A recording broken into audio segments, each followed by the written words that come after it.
రాష్ట్రంలో మామిడి దిగుబడుల్లో సింహభాగం తోతాపురి రకానిదే. గుజ్జు పరిశ్రమలకు ప్రధాన ముడిసరుకు కూడా ఇదే. దామల్చెరువులో గుజ్జు పరిశ్రమలు ఇంకా కొనుగోళ్లు ప్రారంభించలేదు.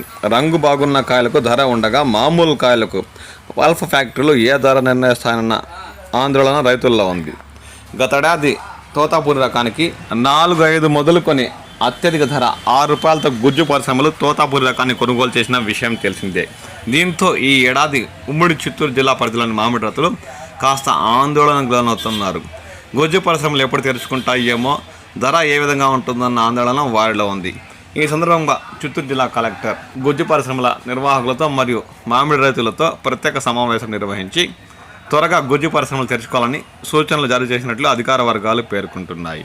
ఇక తిరుపతి జిల్లా కలెక్టర్ అయితే గుజ్జు పరిశ్రమల నిర్వాహకులతో ప్రత్యేక సమావేశం నిర్వహించి వారితో గుజ్జు పరిశ్రమలు త్వరగా తెరిచేట్టు సూచనలు చేసినట్లు స్థానిక అధికారులు పేర్కొంటున్నారు. ఈ సందర్భంగా ఆయన మాట్లాడుతూ మే 25వ తేదీ నుంచి జిల్లాలో అన్ని మామిడి గుజ్జు ప్రాసెసింగ్ పరిశ్రమలు ప్రారంభమవుతాయని ఆయన రైతులకు తెలిపారు.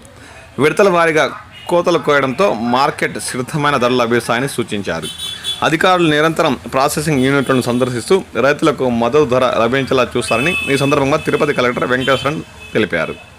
ఇక చిత్తూరు జిల్లా కలెక్టర్ కూడా మామిడి రైతులతో సమావేశం అయ్యి మరియు గుజ్జు పరిశ్రమలకు పలు సూచనలు చేసినట్లు అధికారులు పేర్కొంటున్నారు. మే నెల చివరికల్లా ఉమ్మడి చిత్తూరు జిల్లా పరిధిలోని గుజ్జు పరిశ్రమలు పూర్తిగా తెరుచుకునే అవకాశం ఉందని ఇప్పటికే అధికారులు అంచనాకు వస్తున్నారు.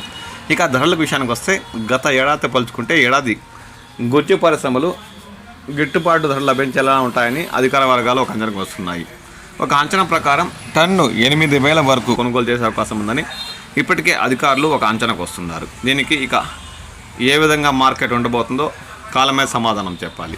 గుజ్జు పరిశ్రమలు ఎప్పుడు తెరుచుకుంటాయా, ధర ఎప్పుడు నిర్ణయిస్తాయా అన్న ఆత్రత మాత్రం ఉమ్మడి చిత్తూరు జిల్లాలో అధికంగా తోతాపురి రకాన్ని పండిస్తున్న రైతుల్లో మాత్రం ఉంది.